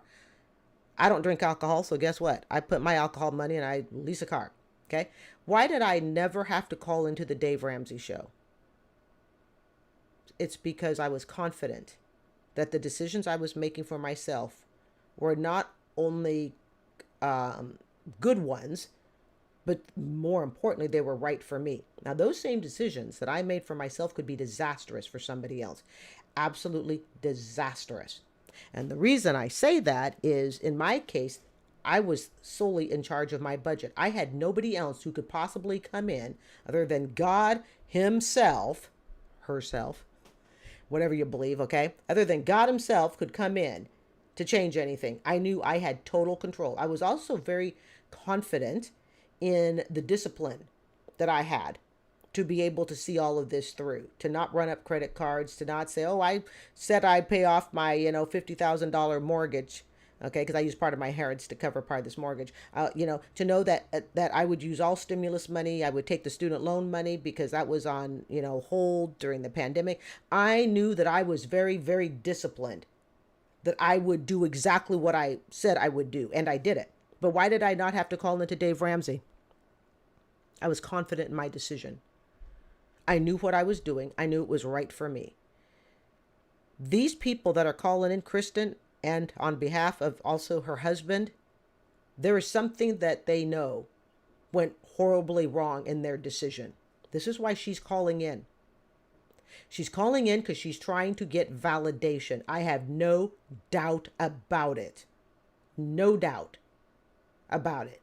She's trying to get validation for decisions that they're now, I can guarantee you, 110% they're regretting. I never had to call into Dave and go, oh my God, you know what? I just purchased $100,000 condo. I still have $110,000 student loan. Hell, you guys, my student loan was higher than my condo purchase by 10 grand. But why didn't I have to call in? Because I knew what the F I was doing for myself. I had gone through enough experiences. I had been there, done that, learned from it, put all those experiences together. I was also willing, and I think this really helped me get out of debt, to be really honest. I was willing to hear the other side. I was willing to listen to people who might disagree with the moves that I took. I know what people think of leasing cars. I know what people think about PSLF and the faith they either have or do not have in it.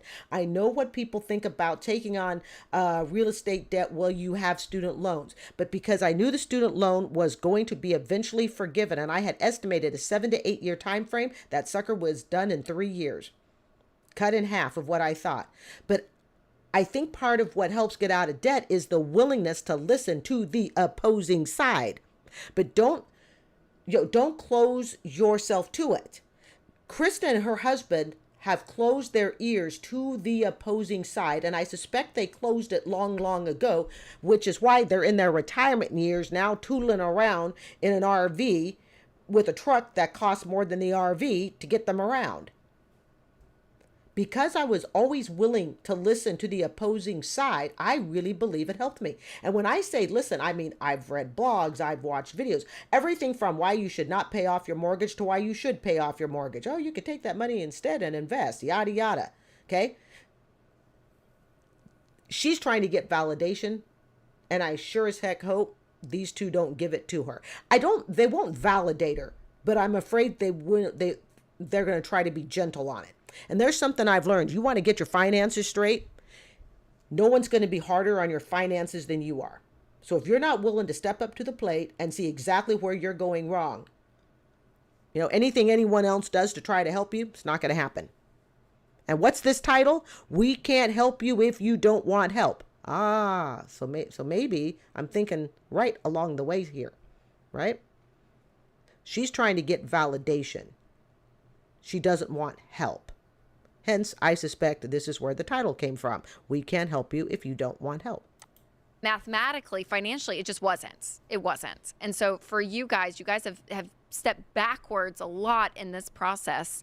So I almost would say, I want everything to be wiped clean. You guys had such a great track record with the credit cards. Like you were paying down debt, No. Let me. See, every freaking time they try to say something, she has a counterclaim. I'm teaching my students claim and counterclaim at school. Yeah, every time Jade or Rachel make a claim, she counters it with something. This woman has it wrapped in her mind already. She's already justified. This woman has justified everything she's done. She's justified everything. And that would be fine if the results were good. I can justify everything that I did as to how I got myself out of debt, how I paid off my condo. You know, this condo was paid off summer of 2022. I can justify it. But to me, those justifications are good. Why? Because look at where I sit today. So it means what I did worked. And again, it may not necessarily work for some people. And for some people, I would say, don't do it. I would tell you, I really think part of the reason my situation worked is I really understood student loans. Hence why I have a student loan channel, right? Okay. I really understand the technicals of student loans. I understood where I stood in that situation. I have very great discipline, and I had sole control of the budget. Nobody was going to F it up. The only person that was going to F it up was me. That was it. And that wasn't happening. Kristen has a counterattack for everything. I am not even sure what the purpose of her phone call was. But like I said, I think it was just simply to get justification. I tell you right now that when we were renting, he was making lower income at the time, and we were actually in more debt over our Then you head. could have gone to a cheaper rent, Kristen. You could have. No, we couldn't. See? Bingo. This woman is so delusional to anything. She's delusional to her situation. She refuses to listen to the other party. Let me tell you something. When I decided to lease a car, okay, I had done a month's worth of, I kid you not, watching videos, watching YouTube videos, reading articles, researching reviews about leasing. When I tell you there is nothing you can tell me about leasing a car that I have not read, heard, watched. There is nothing. There is nothing you can tell me. I used to be a researcher, and I think that probably helps. Okay, I used to be a librarian. So, and I have a natural love of research. So you put between being a librarian and a natural love of research, a teacher, and what does a teacher do? A teacher teaches you to learn things from the ground up. All I did, and I told this to one friend, I said, I just taught myself. Kristen has it already built in her mind that everything she did was right. So what Kristen needs to do is take her little stinking RV, her ridiculously priced truck to pull that RV, park it somewhere and live out her days. And then she'll wonder one day what the heck went wrong, especially when the truck that pulls the RV needs to be repaired. And apparently they don't keep up on their maintenance, because when a truck needs $15,000 in maintenance, you didn't keep up on it. How are they going to maintain all that? Wait, We were at hold on. our rent. No. Wait a sec. No. You know what? At this point, I'd hang up on this call. The minute she said no, bing, I would hang up on that woman. And I'm saying woman, I'm using the nice word. I would hang up on him. This is a call I would actually hang up on. Wait a sec. Let me draw it back. We can't help you if you don't want help. Best and smartest thing I've heard all day today. Hey, happy Super Bowl Sunday, by the way. Best and smartest thing I've heard all day. I would tell these two gals, get off the phone, hang up on her. This woman deserves to be hung up on. And here's what I want to make clear. Rachel and I are going to look at this and we're going to go, hey, this is not the smartest choice. We want you to be free, and we want you to be out of debt. Now, here's the difference, because I agree with you in the way that renting, it doesn't feel good. It feels like we're throwing money down a black hole. No, I could care less about renting. But she's got this bitch has an excuse for everything. I held my tongue off as long as I could on that. Okay, this channel is not designed for kids. All right. There's a thing on YouTube for creators. We could say if it's designed for kids or not. But you know what? Seriously. No, this channel is not designed for kids. About me, I'm a real estate broker. I understand. Okay, but... she's a real estate broker. She understands. Please don't let her be my real estate broker. See, just because you do something doesn't mean you're smart at it in your personal life. That's like someone saying, well, I'm an accountant, and meanwhile, they're broke. Just because you have some, well, we make a lot of money, but we're highly, highly in debt. What you're not understanding here is it would have been better for you to rent, because rent is not debt. and you're just looking at the payment per month. And you don't have to haul the rent around on a truck that costs more than your rent. But you're not looking at the grand scheme of it, okay? Payment per month doesn't matter. It matters.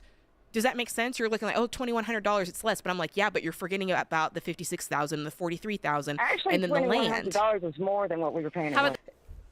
Jade and Rachel, I've never said this in any of my calls. I would like you to hang up on this woman. I would like you to take the button at this point and just say, you know what, Kristen, it sounds like you and your husband have this all figured out. We wish you the best of luck. Hang up the call. And those who have watched this channel, I have never said that. Oh, I have never said that. In this case, yeah, I would hang up on this call. Yeah, I would do it politely. Let her know, hey, you know what? Sounds like you guys have this all sorted out. Thanks for sharing your story. And what is it? Dial tone.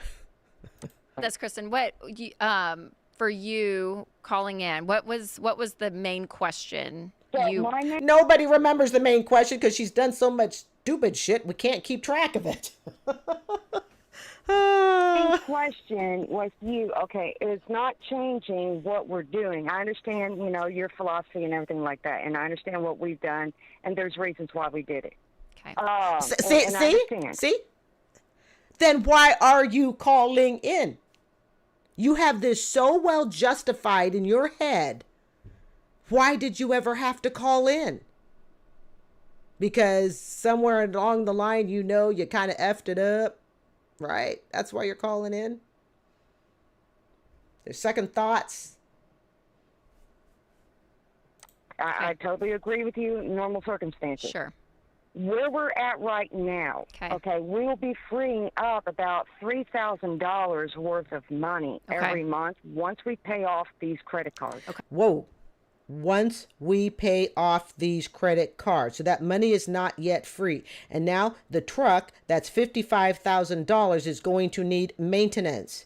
The RV that you are hauling around is going to need maintenance. All you're going to do is transfer that credit card, whatever bills you got sitting on there, and guess what's going to run up in time? Yeah, the maintenance. The maintenance of these 3 ridiculous vehicles is going to be run up using what? The credit card. How do we know this? Because look at what they've done. Look at the stupid stuff they've already done. Okay. Which is about to be done at the end of the month and the beginning of next month. Okay. Maybe. Okay. We have Oh, now it's maybe. See? I'm glad I'm going to the gym afterwards because I'm going to have to flip some tires and pick up some weights after this phone call. $1,000 in savings every month. Okay. And we have 1 month's reserves for bills, all of them. Okay. Where's the Chihuahua? There's a dog in there somewhere. Okay. Okay. How would you best advise to put that $3,000 to our debt? Yeah. How much are you guys making a year, Kristen? In a year, his gross for this year is going to end up being, year to date, it's 121. 121. Okay. I wouldn't want to live under 2 truck payments and RV payment for $121,000 a year. Okay. Mm-hmm. And they can't afford to rent? Really? They're mismanaging their money. And you can bet darn well, even when the credit card is cleared, they will continue to mismanage their money. And we have the evidence. How do we know we have the evidence? We've been listening to the phone call and what they've done with the next set of money. All they've done, guarantee you, is they've just shifted the financial irresponsibilities. They actually haven't solved anything. In other words, they're not out of debt. And if she's just looking at the $3,000 credit card going, well, that's our debt. That's as delusional as, and I will link it at the end, the woman with the $150,000 IRS loan. And that call was only from 8 weeks ago. All right. You know what? I've had enough of this woman, Kristen, not the lovely Jade and Rachel. Not talking about them, but this one woman, Kristen, that's her name. People, this is one of the dumbest, stupidest phone calls of money actions.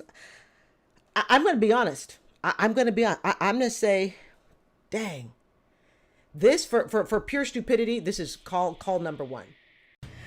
A mortgage, a car loan, and $12,000 of other debt. They should have never retired in the first place. This is certainly not part of Larry Gessick's retirement plan. The 77-year-old electrician by trade leaves at 5:30 a.m. and heads for his part-time job unloading trailers at a local supermarket in St. Petersburg, Florida for $14.75 an hour. 77 years old. Now, I want you to think, I'm 57, so I want you to maybe think of your parents. 77 years old. The frailty, perhaps the medical conditions. Think about it. Your 77-year-old parent going to work at 5:30 in the morning. I just want you to think about that. And they're going to work because they have to, not because they're passionate about their job and they're just that stubborn person. It doesn't matter if they have multi-millions of dollars in the bank, they're still going to work. They could retire if they wanted to. They're going to work because they have to. His wife Joyce, 66, prepares for her workday, making $14 an hour as a full-time legal administrator. It's not really a retirement. What is it? It's working every day. The Gessicks came out of retirement not because they wanted to, but because they had to, and are among the 11 million Americans, 1 in 5 over 65, who are still working. Now, if you were born in 1960 or later, we have to work until 67 if you're waiting to get Social Security. All right, so if you were born in 1960 or later, I was born in 1967, so I cannot collect full Social Security till I am 67 without a penalty. So keep that in mind. These guys are a little bit older, so their retirement was at 65. It's hard, 77, still busting my butt. My dad is in his mid-80s. This guy is only 7 years younger, respectively, maybe 8, 9 years younger than my dad. I look at the medical conditions, the frailty of my dad, the fact that the guy in this video is 77 and has his cognitive faculties together, has his physical abilities together. That is that's a miracle. Because we may sit there and say things like, oh, and the new 80 is 60, yada, yada. But, well, that may be in our mind. It doesn't mean our bodies are going to do it. So the idea that somebody who's only within, let's just say, 8 years of my father having to go to work at 5:30 in the morning just almost seems criminal. But you're going to find out what it put them in this situation. And that's what I want to help my audience avoid. But in fact, many of today's older workers were never taught enough about saving and investing for retirement. I grew up on a farm. Nobody there instructed any of us to put money aside and make your own way later on down the road. Whether you're past 65 like the Gessicks or almost their ages, there are a few rules of the road to keep in mind. Basically, everyone needs a plan. First, figure out when it's best to claim Social Security. Next, fund an emergency reserve. Still working? Set aside 6 to 12 months worth of living expenses. And all of that stuff really has nothing to do with retirement. It really does. It has everything to do with saving for the immediate needs of now. But retirement is such a long-term thing. Already retired? Make it 1 to 2 years worth. And keep that reserve in a safe, easily accessible interest-bearing account. Like many working Americans, the Gessicks were more doers than savers. They drained their 401ks. Boom. Let's think about the economy that we are in right now. How many millions of people, or at least hundreds of thousands of people right now, are draining their 401k to make ends meet? And I have something that's kind of, crossed my mind. How many people right now we're in October 2024, all right? How many people in October 2024 are draining their 401ks because they refuse to downsize, even though they could downsize? How many people are draining their 401ks? They refuse to take the kids out of private schools, so they're going to drain the 401k. I'm a public school teacher. I went to private school when I was little, all right? But then I attended public school from 3rd grade on. But, you can't afford public school. How many parents are draining the 401ks because they just got to keep all the cars? How many, I shouldn't say parents, but people, how many people are draining their 401ks because they just don't want to downsize? Yeah, they could downsize. They don't want to. In other words, there's a lot of fighting that we don't want to look smaller to the Joneses. And even if we don't care about the Joneses, you know, that imaginary family that has everything and looks good to the neighbors, even though they're flat broke. How many people are draining their money just simply living for today? If it's you, I beg you to reconsider the actions. I think to us it felt more like a savings account than to focus on, I need to have this piled up to actually live on. They have a mortgage, a car loan, and are paying down about $12,000 in other debt. A mortgage, a car loan, and $12,000 of other debt. They should have never retired in the first place. They weren't in a financial position to retire. And the first time I heard this, I went, oh my gosh, who told them that they should retire with a mortgage? I mean, their car wasn't even paid off. Who told them they should retire? They should have never retired. Ever. Not saying they can't ever retire. What I'm saying is when they chose to retire, right, they're just across the bridge from me. Good 20 minutes, you know, if there's no traffic, all right, St. Pete to Tampa. They should have never retired. I remember my mom when I was in college, for all the things, for all the financial things my parents did not teach me, they did through their actions and their words. I have to credit my mother with this. My mother would tell me, I'll never forget this story, and I'm sure I've told it before, all right, but it's worth telling again. They had friends that lived it up, and she literally said to me, they bought everything. They're friends. Their friends had the nicest clothes, the nicest house, traveled around the world. Now, my mother pretty much hung out with public workers because my parents were all teachers. So these, for the most part, were teachers, administrators, maybe district people. And she said, Carrie, she said, they spent everything. And when all the friends around them were retiring, guess what? They had no money. And I remember her explicitly telling me, don't spend it all. Make sure you save for retirement. Now, did she sit me down and say, you should have this, this, this? No, she did not. But they modeled it. I remember when I became a teacher 19 years ago, because I'm in my 19th year right now. For the 24 to 25 school year, I'm in my 19th year. I remember my stepmom, who finished her 30th year, the year I first started teaching in 2006. Her exact words to me were, Carrie, you have an opportunity, save for retirement. So I had people who explicitly told me save for retirement. I had a grandmother who modeled for me. She was on a teacher's pension. My grandfather, whom I had never met because he passed away before I came to the United States in 72.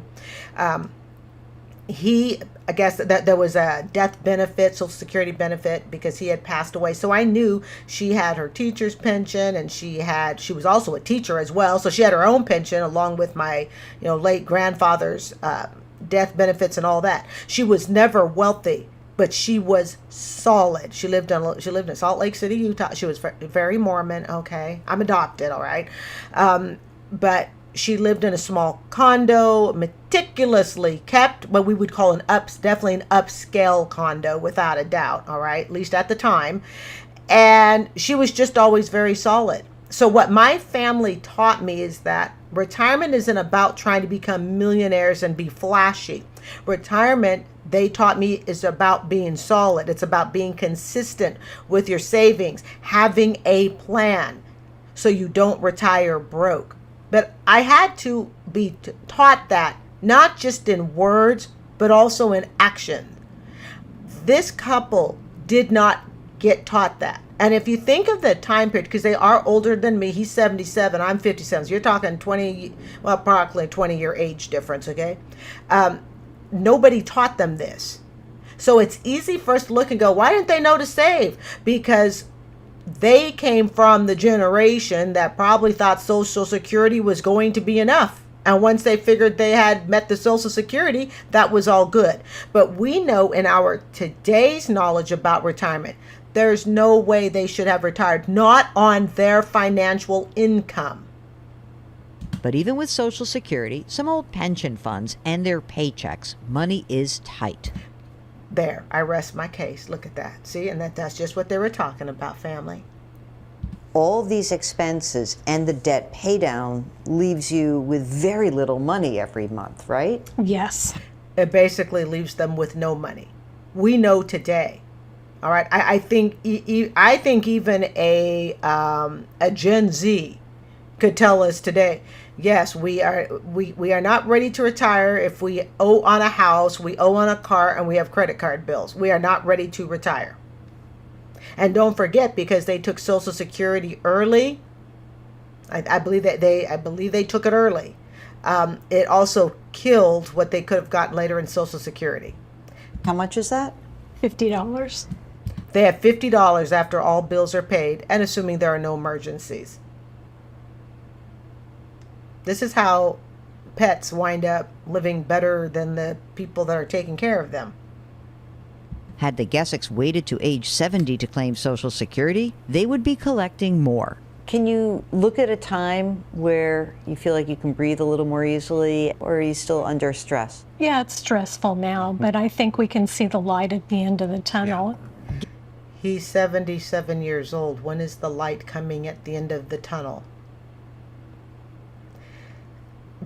I'm convinced that with social media today being what it is, that younger generations, including my own as a Gen X, we can avoid this.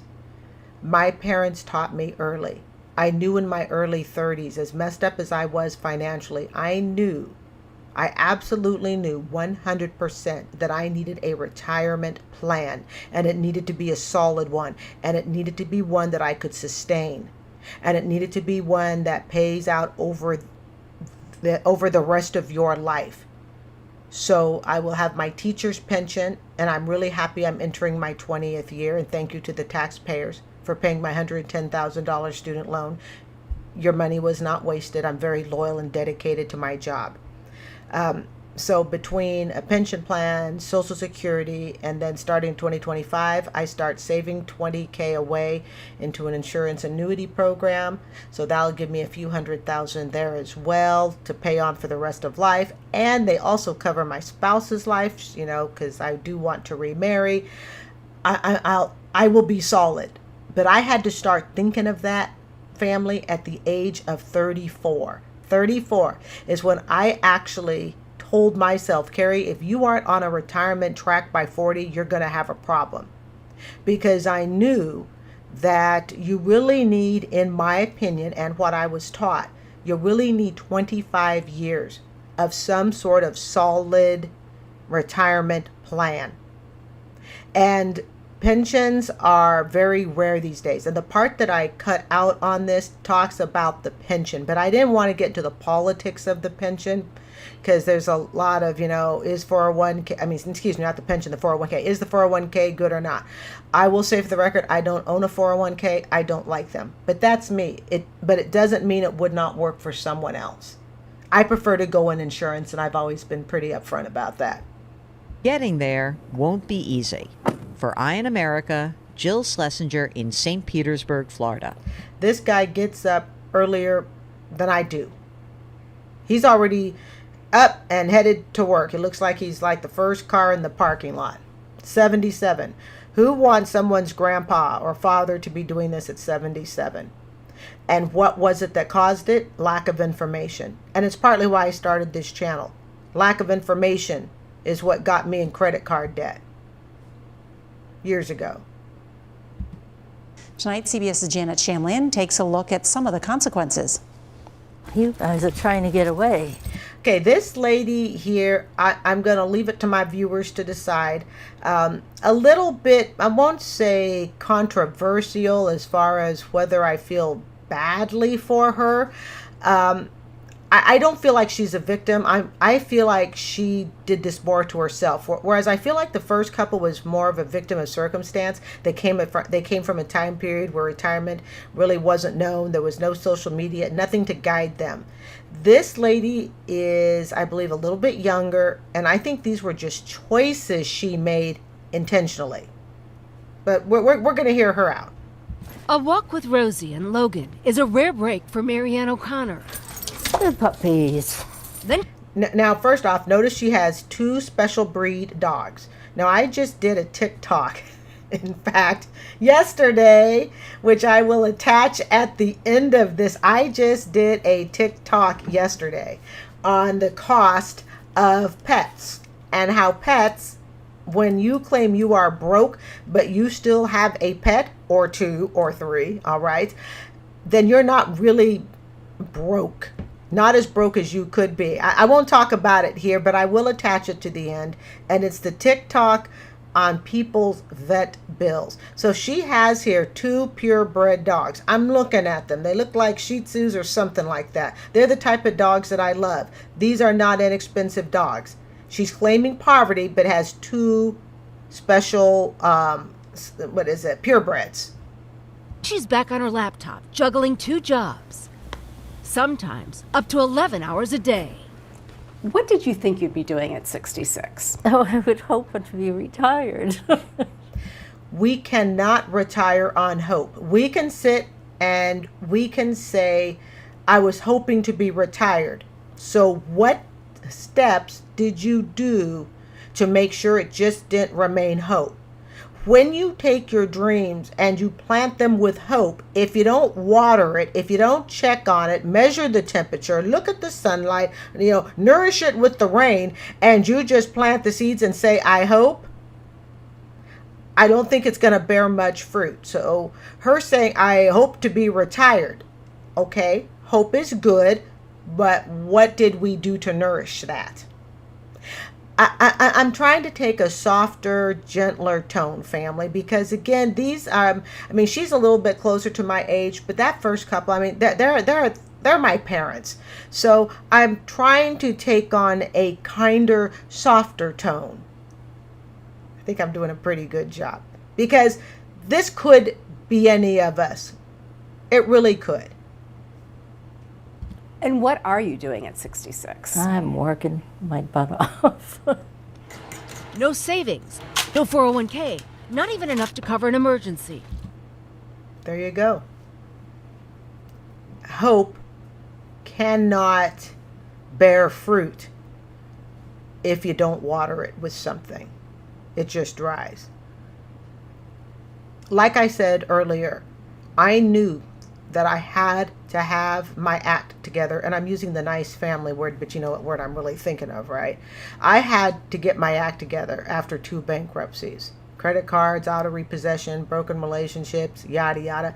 I knew that if by the age of 40 I wasn't on some sort of career track, I didn't just want a job, I wanted a career. My parents also taught me that. Don't just have a job, get a career. I knew if I wasn't on it by 40, something was going to be very wrong with me financially. I just knew this because I had been taught what it takes to retire decently. And notice, people, we are not talking about wealth. These stories that say, oh, you got to have $3 million in the bank. No. You don't need that. You need a plan. You need a plan more than you need money. The plan first, money second. She sold her home and with 2 other women bought a smaller one, living together to save money. Now that part I think is good. It's kind of like the Golden Girls arrangement. Thank you very much. How has that been? Well, it's been a matter of life and death. Roughly half of all Americans ages 55 to 66 have nothing saved for retirement. Now this doesn't surprise me. Okay, 50% of women, 47% of men. And I've said it before and I will repeat. I would be financially screwed at 57 if I did not have a teacher's pension coming. I would be financially screwed because that's almost 50% of my retirement. But here's the neat part to give you some hope. Even if you don't have, say, a government pension, which I think is the best. I think government pensions are best, and then next would be like electrical union pensions, which have proven to be very, very strong. Okay, I think, in my opinion, the worst pension plans come from private companies. Like, remember Yellow Truck went bankrupt. All right. I think private companies are the most unsecure pensions. Government first, because what do? They can adjust numbers and taxes and all of that. But we're not going to get into all of that stuff, okay? But I know that even to give somebody hope, all right, even if you don't have a pension, but you're my age and you're 57, I would be doing everything I could to save as much cash over the next decade. And saving that cash combined with Social Security and downsizing, I cannot stress it enough, downsize, I could still save myself. Would it be as nice of a retirement as being, hey, here's a 20, 25, 30-year teaching pension to go with it? Or let's say 25, 30, because I'm entering year 20 next year. No, it definitely wouldn't be as nice as having that. But it can still be done. And I've watched enough shows, I've read enough articles to know that even if someone has no pension, but you've worked all your life, you've got Social Security, if you can wait till 70 to collect, if you can bank money for, 10, 15-year period, even, starting in your mid-50s and work till you're 70, you can save yourself financially. Not all hope is lost. O'Connor knew she'd be in that group, adopting and raising 3 children as a single mom. Sorry for the interruptions, but this is a commentary channel, and again, it's in the description if you'd like to watch it uninterrupted. She chose to be a single mom. She chose to adopt 3 children. There's your retirement. That was the trade-off that she made. I'm not going to retire. I will work for the rest of my life. But in return, I'm going to adopt 3 kids and be a single mom. It is not for me to judge if that is a good thing or not. I'm adopted myself. But I do know that when I was adopted, it wasn't with a single mom with 3 kids who had no money. But I'm not going to judge that either way. But what I am going to say is it was a trade-off that she made. Now, maybe if she had to make the trade-off again, maybe it's to adopt 1 child instead of 3. I don't know. I cannot speak for her. But if we at least want to know where did the retirement money go, that's where it went. I have a live for now philosophy, I guess. How's that serving you now? Oh, it's horrible. Everybody hear that? A live for now. Sometimes we have to make tough decisions in life. And I know it can sound like, well, everybody knows that. No. If everybody knew these things when it came to finances, then we wouldn't be a broke-ass nation like we are now with trillions of dollars in student loan debt, people withdrawing out their 401ks because the economy's so bad. No, we know it, but we don't live it. So part of her live for today was, I'm going to adopt kids. Again, I'm not judging that. But it was a choice to make. That's where the retirement money went. I could decide at 57, you know what? I'm going to take on foster kids. And I could decide for the next 10 years that I'm going to raise foster kids. I might be considered too old to adopt. But let's just throw it out there, okay? I'm going to raise foster kids and I'm going to pump, thousands of dollars into it. And then I get to the age of 67 and I say, I'm broke. But these are the foster kids I raised. It was a maybe even unconscious, perhaps, decision. Conscious or unconscious. One of the things that we learn about money is we need to bring it to our conscious level. We need to be aware of it. But I turned 67. I go, where'd all my money go? Oh, that's right. I chose to be a foster mom for 10 years. There's where the $200,000 went. You can always improve your situation. For her and others without a nest egg, experts say it's not too late to make a plan. I disagree with that in part. I don't believe it's ever too late to make a plan, but I do believe it's too late to make a plan that you would be happy with. And I rest my case on that. Look at the 77-year-old who's the retired electrician at the beginning of this video, getting up at 5:30. Look at his 66-year-old wife No, it's never too late at 77 to plan, to do the financial planning in your 70s and 80s or your late 60s that you should have done in your 30s and 40s. It's never too late to make a plan, but it is too late. I believe there comes a point where it's too late to make a plan that you would have liked. Enjoy her senior years, O'Connor's gotten creative. It's nice to not be alone. Forming the trip planning company, Kindred Women Travelers, allowing her to see a slice of the world, even if she's on the job while doing it. What would you say to younger women? I guess I would now say that they need to start planning as early as they can. Financial challenges. Oh, and there are the luxury dogs. Again, I will link at the end. The vet, I literally just did this. I don't plan this stuff, folks. It's just sometimes certain videos happen in time. I don't have enough free time in my life to, sit and plan what video is going to come first, second, or third. I don't do any of that. I just kind of do what the mood hits. But there you go. You got your purebreds. Veterinarian care, shots, yada, yada. Where's the money? Where'd it go? For many, tarnishing the golden years of retirement. Yes, I know. Janet Shamlian, CBS News.